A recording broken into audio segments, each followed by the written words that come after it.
عمران ریاض صاحب کو احرام کی حالت میں ایئرپورٹ سے جس انداز میں گرفتار کیا پھر بعد میں جب پتہ چلا کہ جو ایف آئی آر ان پہ ہوئی ہے یہ عکاسی کرتی ہیں کہ ملک میں کوئی قانون ہی نہیں ہے، نہ قانون کی حکمرانی ہے، انسانی بنیادی حقوق جو ہیں وہ بری طرح پامال ہو رہے ہیں۔ ان کو سوچنا چاہیے نا، این حج پہ جانے والے ایک ایسے شخص کو جس کو پورا پاکستان جانتا ہے، جس طریقے سے آپ یہ کر رہے ہیں اس سے آپ نے گین کیا؟ کتنی آپ کی مذمت ہوئی، کتنی شرمندگی پاکستان کو ہوگی، اور کتنے آپ نے ثابت کر دیا کہ آپ قانون کو، آئین کو اور انسانی بنیادی حقوق کو کتنا گری ہوئی نظروں سے دیکھ رہے ہیں۔ وکلاء کی موجودگی میں ایئرپورٹ پہ ماسک باندھ کے یہ اغوا قانون کی نظر میں اس کو 365 تعزیرات پاکستان کے تحت یہ جرم ہے۔ بعد میں جسٹیفیکیشن کے لیے پرچہ ٹھونک دیا، افسوس ہی کیا جا سکتا ہے، لیکن ایسے ہی عوامل اور ایسی ہی حرکات سے یہ عوام کے دلوں میں اپنے لیے نفرت مزید بڑھا رہے ہیں۔ تو آپ کی پارٹی احتجاجی تحریک چلانے جا رہی ہے عید کے بعد کہ نہیں؟ اس کے حوالے سے اس کچھ کا بھی بتائیے۔ خان صاحب سے پتہ لگے گا، اور خان صاحب اگر اناؤنس کریں گے تو پتہ لگ جائے گا۔ آپ کی ناراضگی ابھی چل رہی ہے خان صاحب سے؟ نہیں، میری تو خان صاحب سے ناراضگی نہیں ہے، ہم تو ملاقات کا انتظار کر رہے ہیں، جب ملاقات ہوگی تو ہمارے ملاقات کے لیے آپ نے کوشش کی ہے خان صاحب سے؟ میں کوششیں نہیں کرتا ہوں۔ خان صاحب خود بلائیں گے تو جائیں گے؟ بلائیں گے یا پیغام دیں گے، یہ جو دونوں صورتوں میں قبول ہے۔ اگر خان صاحب بلائیں اور آپ کو پیغام دیں تو احتجاجی تحریک کی آپ کریں گے اس کی؟ بلا شک و شبہ۔ اچھا مروت صاحب، عمران خان کی طرف سے ایک بار پھر مذاکرات کے لیے عمران خان حامی نظر آئے ہیں، تو آپ کے اندر بات ہوئی ہے اپنی جماعت میں، کیا یہ واقعی عمران خان کا میسج ہے یا ویسے یہ جو مل کے آتا ہے جس انداز میں کہتے ہیں کہ ایک آتا ہے کچھ کہتا ہے، دوسرا آتا ہے کچھ کہتا ہے، تو کس کی بات یقین کریں؟ یہ میں خود ابھی تک میرا اس پہ یقین نہیں آ رہا ہے، گرچہ اگر خان صاحب نے کہا ہوگا، چونکہ میں اس کا چشمدید نہیں ہوں، لیکن خان صاحب جو ہیں وہ اگر مذاکرات کریں گے تو مذاکرات کے لیے کچھ شرائط ہوں گی۔ اگر یہی مذاکرات کی شرائط ابھی ماننے تھے تو پھر ہمیں فروری میں ماننا چاہیے تھا۔ تو لازماً سپریم کورٹ نے بھی کچھ اندیا دیا۔ مطالبہ تو سر یہی ہے کہ 8 فروری کے جو انتخابات ہوئے ہیں ان کا جو رزلٹ ہے ان کو مانا جائے، اور 9 مئی کی جو تحقیقات کروائی جائیں، تو یہ تو مانا مطالبات جائیں، ہیں۔ ماننے کے لیے کوئی پیرافرنیلیا ہونا چاہیے، کوئی طریقہ کار وضع ہونا چاہیے۔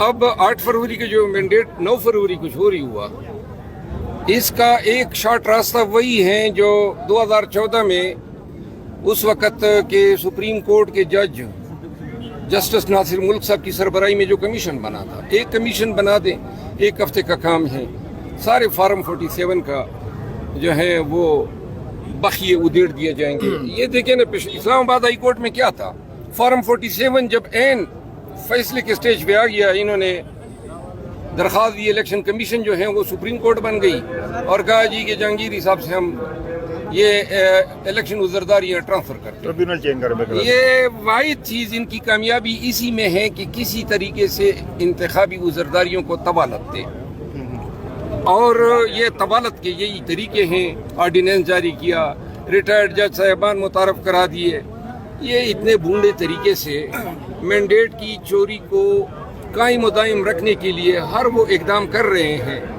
جو اخلاقی طور پہ، قانونی طور پہ اور آئینی طور پر انتہائی منحوس اور انتہائی نازیبا۔ آخری ایک سوال لے لیں کہ اچکزئی صاحب کو نامینیٹ کیا گیا ہے، کس کو؟ اچکزئی صاحب کو مذاکراتی ٹیم میں عمران خان کی طرف سے، تو آپ کا اعتماد ہے اچکزئی صاحب پہ؟ اچکزئی صاحب میرا تو یقیناً ہے، معتبر سی شخصیت ہے، سینئر پارلیمنٹیرین ہیں، تو لازماً ہے۔ اچھا سر جی، آج بجٹ پیش کیا گیا ہے، کیسے دیکھتے ہیں اس کو، کیا کہیں گے؟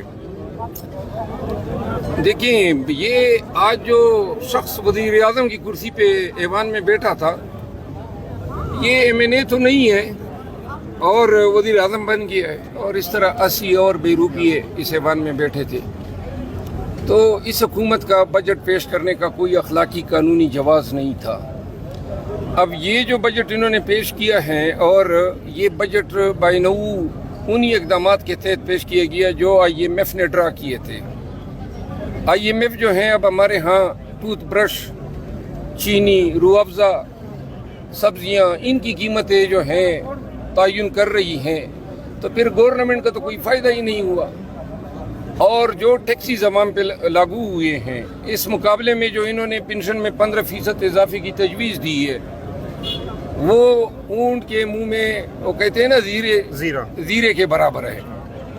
بہرحال اوورال جو ہیں بجٹ کے سخت ترین اثرات جو ہیں 6-7 دنوں میں پاکستان کی عوام تھلملا اٹھے گی اور قوم دیکھے گی کہ یہی عوام جو ہیں پہلے جو ہیں اب اس بجٹ کے ذریعے شاید ملینز میں لوگ جو ہیں وہ غربت کی لکیر سے نیچے جائیں گے۔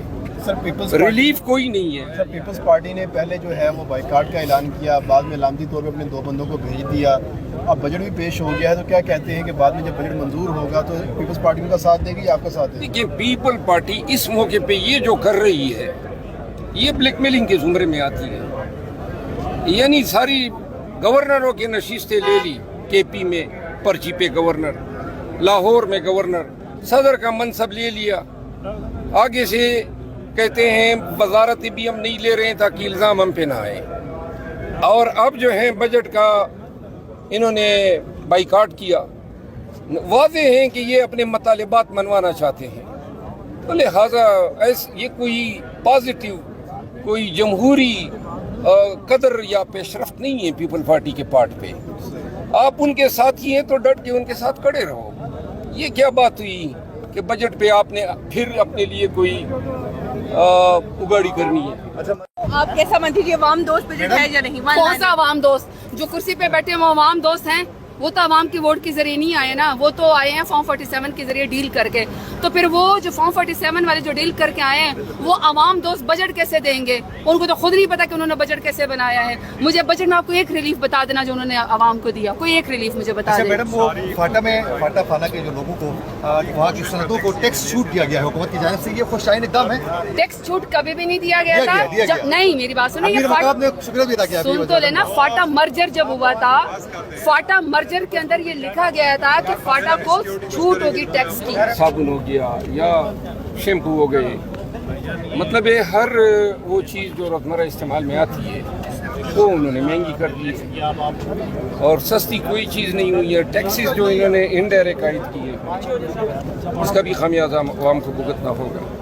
اچھا سر، یہ عمران خان صاحب کی جانب سے بھی کہا گیا ہے کہ مذاکرات کیے جائیں۔